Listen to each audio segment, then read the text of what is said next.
On the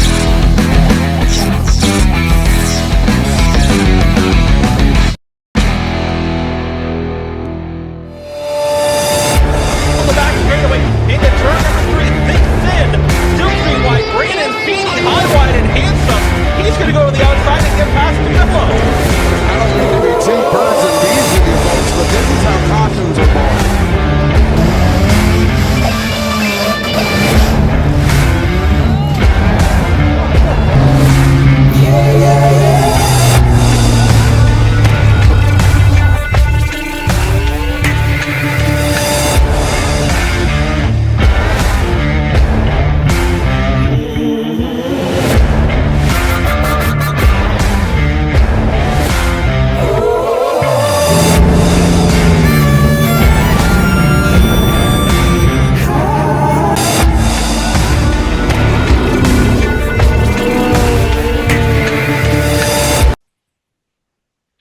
All right, welcome to this week's episode of the Feeney Call podcast. For episode number 67, we have Dylan Bonner on from this Buxton Speedway, the mini mod champion. How are you doing tonight? Good. You? Doing great. So we talked a little bit about your division with Will last week, and you could tell neither me or Will are fully customized to these cars. Why don't you give us a brief rundown of what the mini mods are for maybe the viewers that haven't seen a mini mod race? Okay. Well, we're kind of like a cheaper version of a late model. We have a full late model chassis. We cut about 8 inches off the back, changed the axle. We don't use their transmissions and motors and stuff like that. But my mini mod and my late model are the exact same chassis. We still have the aftermarket rack in it and everything. It just has a 2.3 liter Ford motor in it, like a mini stock, like a Mustang mini stock, and tranny, drive shaft, rear end's all the same as a mini stock. It's just it's a good way to have a fully adjustable race car, yet keeping it cheap, basically. So yeah, it's a unique class to Buxton. So a lot of people like you don't understand or know them, but yeah, it's a good little class to get into. Like I said, the cars are fully adjustable, so you can it's an easier step to go into a late model or a modified for anybody that wants to move up. And you're not taking a stock car and racing it. You're taking a race car and racing it more cheap, I guess. So yeah, Flamborough Speedway in Hamilton on the asphalt there has like a Pro 4 division, which is basically smaller mod. It's an actual smaller modified that has like either the 2.3 or they have a bunch of Honda motors and stuff like that, like the S2000s. Like, do you guys have to be the 2.3 Ford, or is it any 4-cylinder you're allowed to if you can make a rear wheel drive? Right now it's just 2.3s. It used to be back when it started, it was anything under 2.4 liters, but then they found that teching was harder and harder, so that I think it was only one guy had a Toyota. Everybody else had a Ford, so they just limited it down just to a Ford 2.3. But yeah, the Pro 4s, we actually got a hold of them during COVID, and we were going to go up and race against them. So our cars aren't exactly the same, but they're a lot alike. I think that would be a cool showdown if you get like a home and home series. Like you guys come up and try the pavement one night, and they come down and try the dirt one night, and yeah, that'd be pretty cool. Like it'll be one of those things that you can meet some new people, have some fun. Yeah. You guys get to try pavement out, which maybe not all you guys have tried pavement out, and they get to try dirt out and still use the same cars. Yep. So why don't you talk about how you got your start into racing? Back in the mid 90s, my uncle raced. He raced in the sports stock division. It was more of kind of like the Thunder stocks nowadays. My dad was the pit crew for him. We were there every weekend and helped out. We did a year of go-karting way back then. And then hockey kind of got in the way, so we quit racing. We just more so were focused on hockey and whatnot. And then towards the end of my hockey career, I was getting too old for it. So we hopped into a bomber. I think Oswego and Merrittville used to have that class. They opened it up at Buxton, so we joined that class. Kind of got it started, and we won 2013, we won the championship in that. I think that was the second year they had it, second or first year. And then, I bought a mini mod 2014, and it's pretty much just been mini mods ever since. I got a younger brother and an older brother. They both jumped into the mini mods with me. Oh man, we probably did 4 or 5 years of 3 mini mods, all 3 of us running. My older brother moved up to late models, so he's in running late models now, and my little brother still he's still running mini mods with me as well. I think he ended up second this year in points. We went 1-2. So, which brother did you have to race harder, the younger brother or the older brother?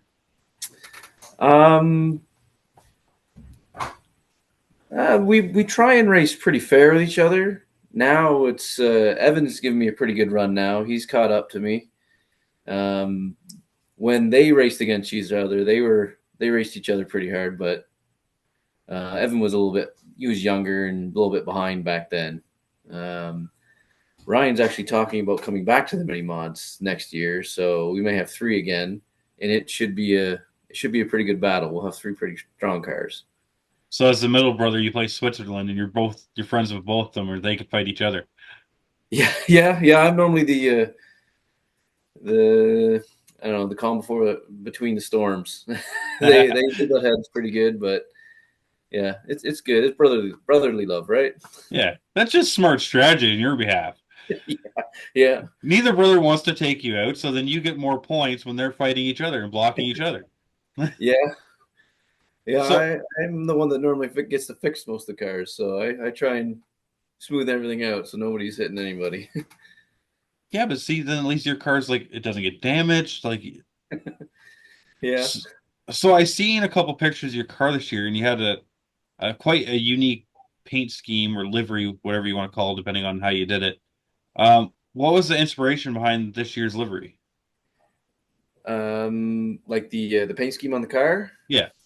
Well, we've always done like my number's N64, so like Nintendo. So we at first we were doing Mario themed, and we did like a Mario Kart theme there once. Then we did like some Mario characters, and then my son, they like Pokemon, so I let him pick which Pokemon he wanted, and he ended up on Charizard, and it's been on there for probably 4 or 5 years now. But every once in a while, he'll pick a different one, and we'll change it up. But yeah, it's kind of a fan favorite. A lot of the kids like the Pokemon and the characters and whatnot. Evan has Pikachu on his. He's a yellow, so he bought Pikachu. But yeah, the kids like it. Well, the funny story is why I kind of went in that is, so my dad raced the Renegade trucks up here. Well, I actually got him into bone stock when I started moving up classes. I just let him drive my old car. Okay. Because my dad told me how I should be driving the entire time, and I'm like, it's not that easy. Like you think it's that easy, but it's not. So I Yeah. gave him my exact car, everything I had, like, and I was working on it, I was maintaining it, and he was running poorly. And I'm like, oh, I thought you could just do this and you'd be up there winning. He goes, shut up. But Yeah, it's definitely a different perspective when you're in the car than in the stands. yeah, and it was just kind of a cool moment with me and my dad because it's like it's not as easy as it looks. Like I'm sure, like you see some people doing certain things. I'm like, it might work for their car. It ain't working for this one. Yeah. But yeah, it was kind of cool. And then what happened was I got him his own car instead of just my hand-me-downs. And I painted it in the middle of the night to surprise him because I brought it home as a plain white car. It was like an enduro car, and I was making a bone stock. And mom at the time wanted a blue and yellow car. That's what she said that day. That's the color spray paint I went out and bought. Well, when I taped it off, you know when you run tape and you hold it, you go and you go. Well, Yeah. apparently when I did that, every time I held it and moved over, I did like a jagged edge. So it had a lightning bolt down the side instead of a stripe. So that's why Okay. you don't paint in the middle of the night. But yeah, so that was Pikachu 1.0 for Dad because it Okay. had like the Pikachu tail, and then it evolved into Dad getting a Renegade truck, which we full decorated Pikachu with like lightning bolts on the side. He raced with like a 4 foot tall Pikachu in the passenger side of this truck. Nice. Like And then you got Pikachu 2.0, which was a little bit faster truck, which all had like reflective graphics. So when the lights hit it, like the lightning bolt looked like it was going off and stuff. Like Oh, that's we went, cool. and the kids love it. Oh And yeah.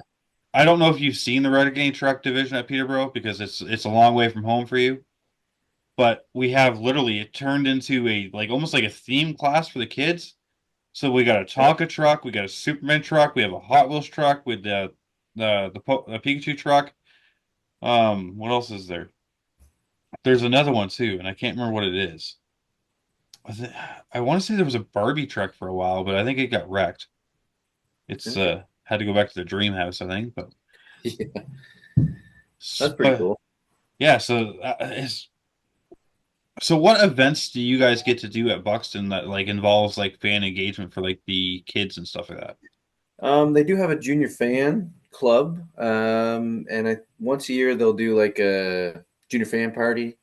They'll pick a couple drivers. They'll go bring the cars over, and they can see them before the races, and then they'll ride on the cars. Everybody will bring the cars over, and the kids will ride on them, and we'll bring them around the track and stuff.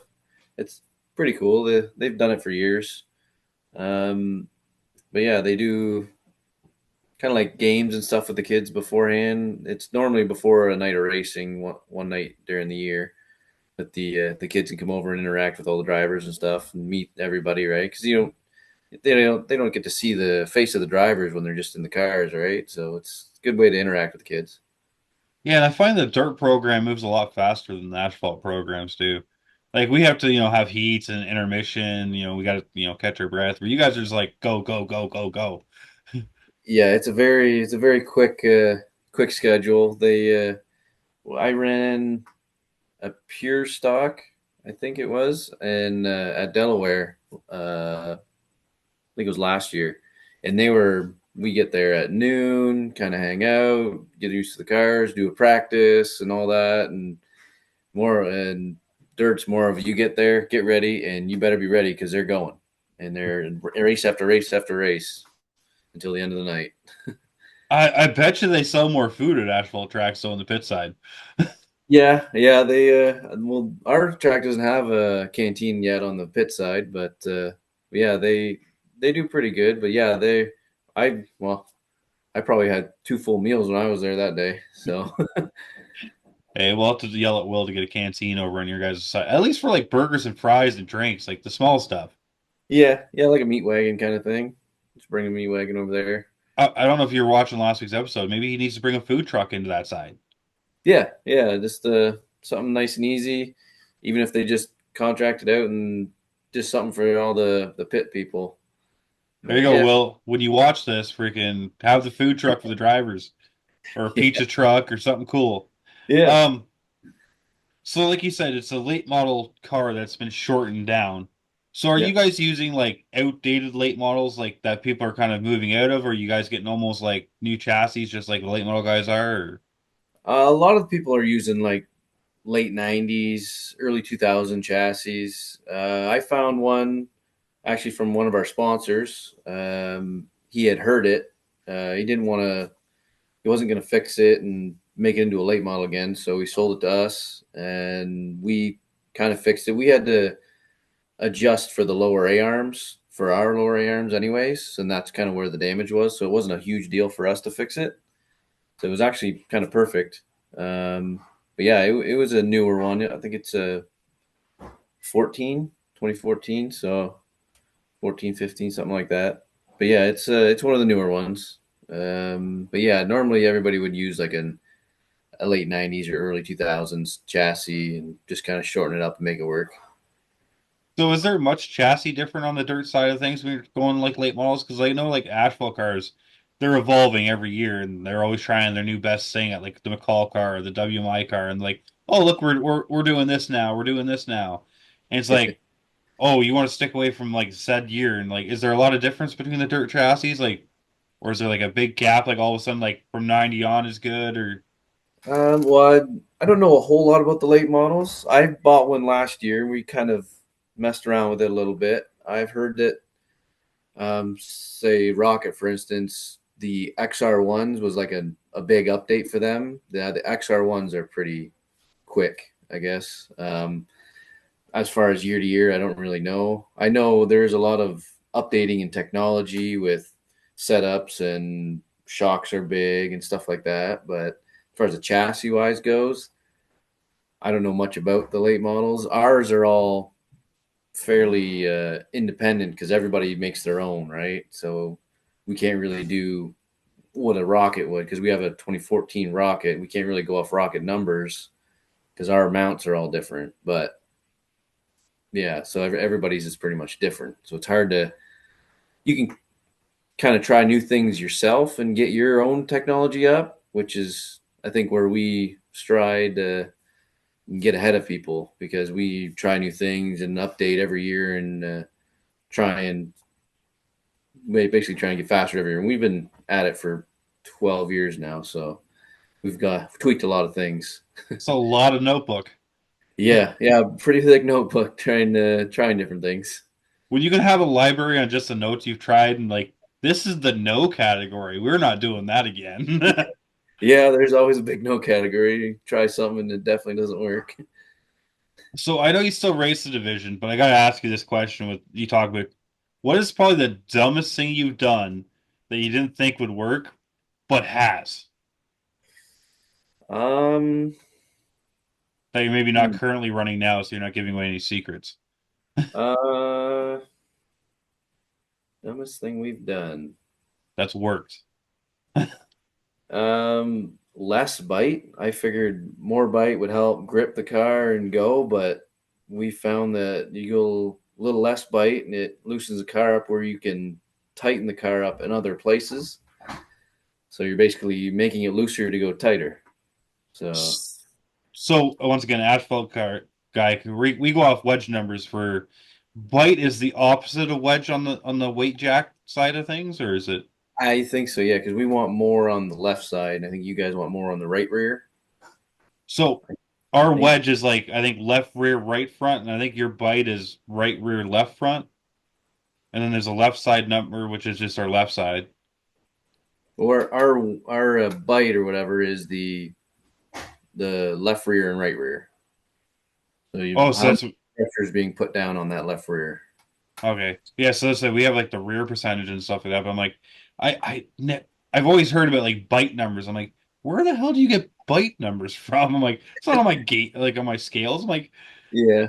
but yeah, I could see that working kind of because you want that ass end on dirt to kind of rotate, but not rotate where it's uncontrollable. Yeah. There's a point where you're risking it every lap, where you want to kind of maybe sacrifice a little more speed and you can be more consistent, kind of thing. So once again, this is a lot of this being an asphalt guy. I got to try dirt once this year in the Oscar Hot Rod Series in Dan Price's '57 Chevy. Okay. So I went out there and I ran. Had no idea what I was doing. If you could give advice for maybe an asphalt guy jumping over to me, say run Buxton or something like that with like a dirt car or like his asphalt car even coming over, what are some characteristics in the track that maybe they should look for to like look to find grip? Because like on asphalt, we just try to stay towards the bottom usually, but like Yeah. dirt tracks have personality, and then sometimes it changes depending on its mood. Oh yeah, the track changes a lot throughout a race. The bottom could be perfect, and you want the bottom, and then once everybody dries it out, and there's no grip down there, now the top's more dominant. And if you can figure that out before everybody else, then you'll be able to pass. But if everybody else figures it out before you, like I've been, I think it was either last or second last night, I was leading this year. One end the bottom was better and the other end the top was better, but I was leading and I couldn't tell, so I wanted to stay at the bottom because the bottom was pretty good on the one end, and we go down to the other end and 3 or 4 guys zoom right by me on the top, and I was like, holy cow, I guess the top's dominant down here. So you gotta kind of search, and I mean, you could go out there for the heat race and it's all bottom dominant. A couple other races go by and they use up the bottom of the track, or they water it or something happens, and now all of a sudden you got to be on the top. So it's being able to read the track helps a lot.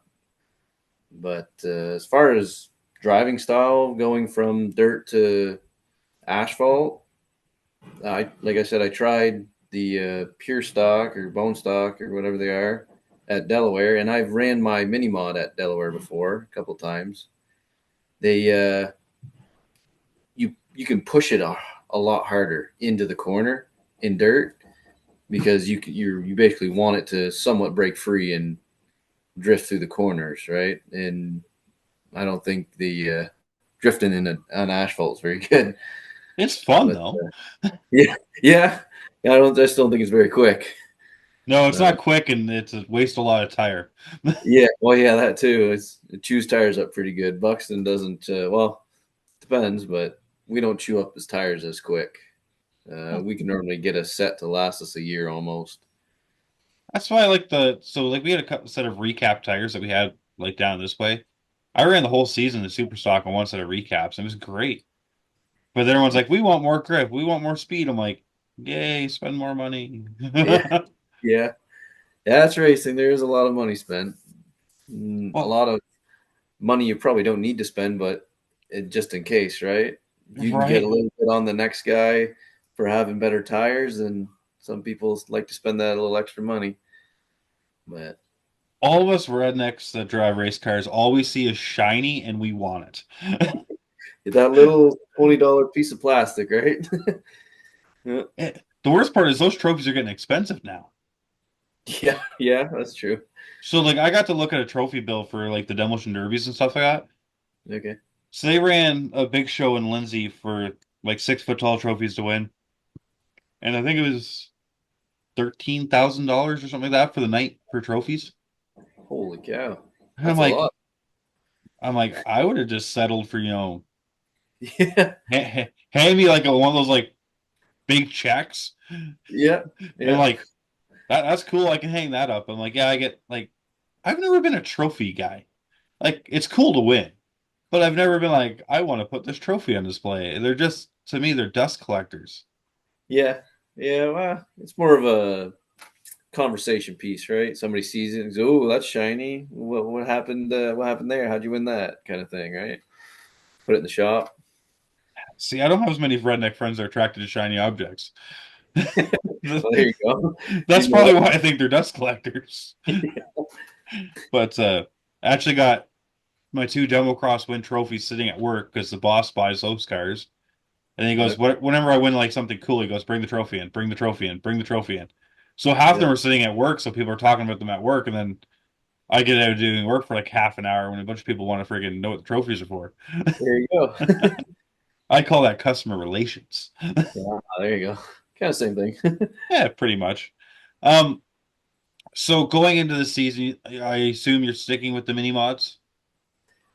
We planned on moving up, but because like I said, I did buy a late model, so we were going to move up. But I think one more year in the mini mods at least. We'll still do like a limited schedule with the late model, but we're gonna run the mini mod full time. Try and run all three. If my brother can buy a mini mod, we'll run all three. Pretty competitive all year. See if we can go 1, 2, 3. So what does the late model have on it for the N64 livery? It's more of just plain Jane. We didn't really have a lot of time. I didn't know how well I was going to drive it, so I didn't want to put new skins and stickers on it. So we basically just got the number sticker and the sponsors. But See, maybe this year we'll have to make it look a little pretty. so like, are you gonna go like Zelda? Are you gonna go like I don't know. I thought about doing something like that, going either Zelda or like GoldenEye, or maybe a maybe even little back to Doom? Mario Kart. Yeah, something like that. Yeah. I think a Doom livery would be pretty cool. Yeah. Did, I never really played Doom a lot when back in the N64 days. it was like pissed off RuneScape. Yeah, yeah. But yeah, let's say maybe we'll find a GoldenEye would be a cool card to do, but it's just Yeah. it'd be hard to do, I think, at the same time. Yeah. Pokemon's easy, right? The characters, everybody knows the characters, and same with Mario. We thought about doing a Mario theme, but yeah, we actually got to sit down with the kids and figure out who's going on the cars, and they each have go karts that they want to pick a character for, so we can get that all going. You're gonna end up with a Princess Peach late model, I think. Yeah. Hey, if that's what they pick, that's what they pick. Hey, I mean the kids will know it, especially with that Mario movie, right? Yeah. Oh yeah. Then you can put Bowser in the back with the piano, just going peaches, peaches, peaches. There you go. Now I got a sign for the back of the fin. Peaches, peaches, peaches. But yeah, and then you get a sponsor opportunity, maybe like getting a game shop to help you out. Yeah, that'd be pretty cool. I never thought about that. Yeah, if you're doing that, it's good advertising, right? Yeah.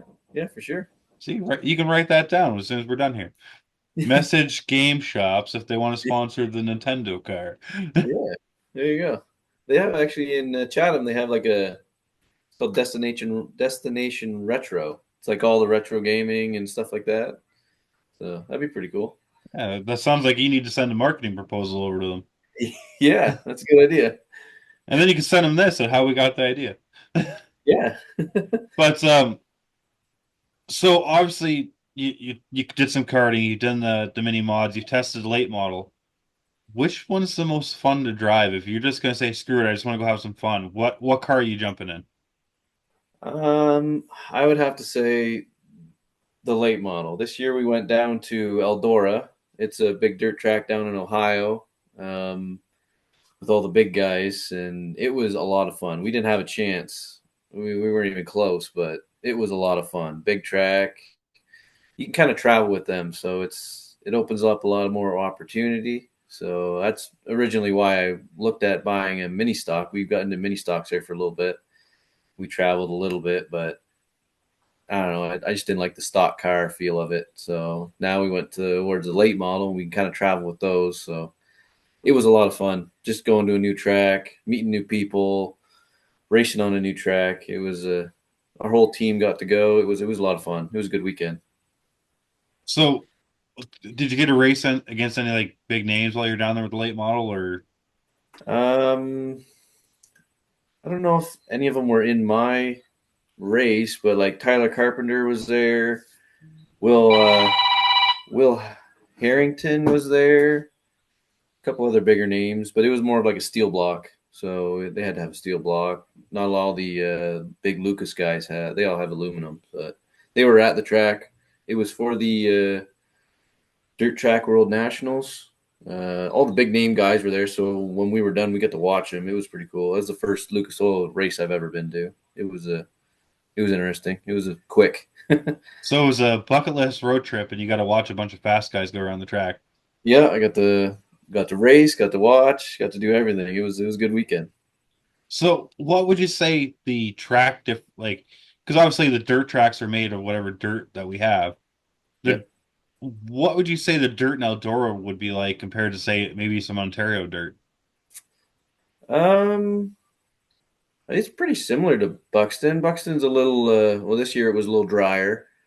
But I mean, Eldora's been around for a lot of years, and they got their dirt really good. They got really good dirt, and everything's just phenomenal amount of people and track prep that they do. And I mean, Will's doing a pretty good job. He the end of the year, it was smooth and really good track, but you can't compare to stuff like that, like Eldora with unlimited amount of money and stuff like that. But it was fun. We went down to Tennessee a couple years ago, and they have like red clay. That was interesting. It was stickier. It was when it got wet, it got really really sticky. It was pretty interesting. But But you kind of expect it to slide when it gets moist, and then all of a sudden it's like, oh, yeah, not going around.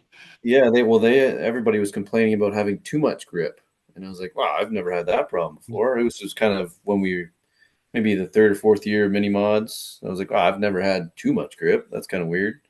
And then you go So out there and like, oh wow, yeah, it's very different. is that when you kind of see the guys coming off the corners, kind of wheel standings when it gets nice and tacky? Yeah, yeah. When there's a lot of, it's not like wet, but it's not dry. It's kind of like a tacky. It's before it dries out, it gets a little sticky, but it was just 10 times what we're used to. It was amazing. It's like that when you're making those mud pies as a kid. They're just drying out to the perfect shape before you show it to mom.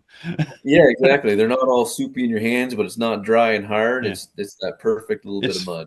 it's formable. It's like a snowball. Yeah, exactly. So That might be why the dirt racing goes a lot quicker because it can change like crazy quick, and they want to get that those features in that perfect spot, right? So if they can do that, it ends up being a good night. Yeah. And that thing is with asphalt tracks, you just gotta aim for the black spot. Yeah, yeah, If yeah, you hit the green or the white, you're not having a good day. yeah, yeah. It goes bad quick. So, what tracks have you all got to go visit now that you said Eldora and there was a track in Tennessee? Obviously, Buxton, Oswego. Yeah, I've run mini stock and late model at Oswego. Well, I went up there with a go kart this year as well. My son come up there with his go kart. I've been to Humberstone, Merrittville. There's a track just over the border in Michigan called Silver Bullet. We went there a couple times. It was like a sand. They could water it every race, and it wasn't never wet. It was crazy. Really Is it soft on the motors, nice and easy. is it dusty? No, no, not dusty. Not. It was really weird. But yeah, it was a cool track. Very small, but yeah, they every other race I believe they watered it just to I don't even know keep the moisture in it. But yeah, it was nice and easy on the motors, which was nice. But yeah, we went down to Clarksville, Tennessee, to race the mini mods. We brought the mini mods down there. That was a really cool trip. Um, yeah, and then this year we went to Eldora. That's about it. I wanted to hit the Apple Fest. I think that's what it is. Apple Fest. I think it's at Brighton. Yeah, Applefest is in Brighton. Yeah, we were going to do that with the mini stock and just never got a chance to. And then I think this year we planned on doing it with the late model, but something with the scheduling and everything, it just didn't work out. So we didn't end up getting to do it. But I think next year we'll try and hit that up to add it to our list of tracks, kind of thing. And then it's like a 2 day event. It's pretty far, so Yeah, because make I it think worth. they run. I think how they ran it. They ran like qualifying and a dash on Friday, and then on Saturday they ran the big late model show. Yeah, yeah, So yeah. It's a 2 day show kind of thing. Yeah, yeah, it's on the list to do. yeah, you gotta. It's kind of like the asphalt racers. Everyone's trying to chase an igloo at Flamborough to get that trophy, or a maple leaf at Colors, or Yeah, but it's you gotta. Do they give out Apple trophies at Apple Fest? I'm not sure. I've never been. I've never been to Brighton before. I wasn't sure if you've seen the trophies or though. Like you know what I mean when you're looking at playing at like chasing trophies and stuff. Like you gotta get the cool ones. Yeah, I've seen the Oswego ones. Those are pretty cool. I'd like to get one of those. It's just there. It's a competitive field up there, man.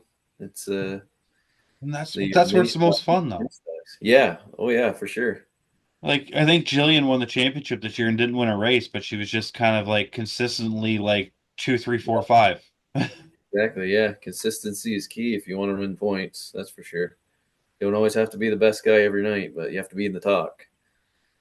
Yes, and like I the biggest thing I love about Ashwegan is I constantly like I gotta take photos there and to watch sprint cars come around the corner like six wide and Yeah. still room for more. Which is nuts. Like Yeah. sprint car guys are on a whole nother level of nuts. Yeah. Oh Well, yeah. let's throw this 90 degrees in the corner and just tromp it and see what happens. You gotta have a lot of trust in your car and the other drivers too. And like you've had to before you I think throw a sprint car full tilt into a corner, I think you've rolled it at least 10 times. Oh yeah, yeah. Definitely figured out your limitations. They don't have limitations. They are either stick or they flip. There's two options. Yeah. It's definitely fun to watch though. Very entertaining to watch. It just thank God I don't have to pay to fix one. Yeah, yeah. I have no intentions on doing that. That's an expensive sport. That's true. I mean, late model is expensive enough, but yeah, they like to wreck things in the sprints. Yeah, you know what you should do is next time there's a big sprint show down at Buxton there, maybe just have like wings on sale, just like prefabricate wings. Be like, got one here, got one here, got one here. Yeah. But anyway, I'm not going to keep you too long because you get your family and everything to get back to. So I'm going to give you a few moments here to thank your sponsors that keep your car going around the track. and where we can find you on social media, and where we can find some N64 merchandise. Okay. Thanks. Yeah, our bigger sponsors are Acon and CMF. They've been with us for years. My buddy Steve at Precision Millwright and Fabrication. Our good friend Mike Lewis with Mike's Delivery and Assembly. He's the one who we bought the chassis off of that we're running now, and it's been phenomenal. We got a couple other sponsors like Blackcomb in Blenheim Barbershop. We got who we got here. Elliot Wilton at Wilton Realty. He's helped us out for quite a few years now. Steve's One Shop, A1 Tire Expert, Great Lakes Gymnastics. He's a big help. Odyssey Heating and Cooling. They came on this year and helped out a lot. They're good people, good family. Yeah.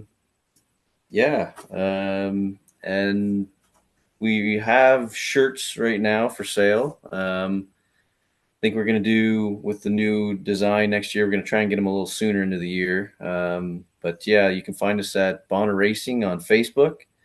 Either just message me on there or find my personal Facebook and message me if you guys want merch. But yeah, we try and update everybody every week and keep everybody even over the winter kind of updated and what we're doing in the shop, and it kind of gives everybody a behind the scenes look. But yeah, it's great to be on here. It's good to meet new people and see what's out there. Yeah, well, I'll have to try to hopefully get down to Buxton this year. Like I said, I'm racing my car this year again, so I've tightened the schedule up a little bit. So between Yeah, racing myself and then doing track photography, it's going to be like a. And Will's already okayed me for bringing the camera down there, so maybe I'll have to okay. come down there, get some good pictures, and Yeah, see if I can cause some trouble. Well, yeah, you have to come find us. yeah, we'll see how nervous I make Will when I show up. All right. Once again, I want to thank you for joining me. Hope you had a great time, and I wish you the best of luck in 2025. Thank you. See you later.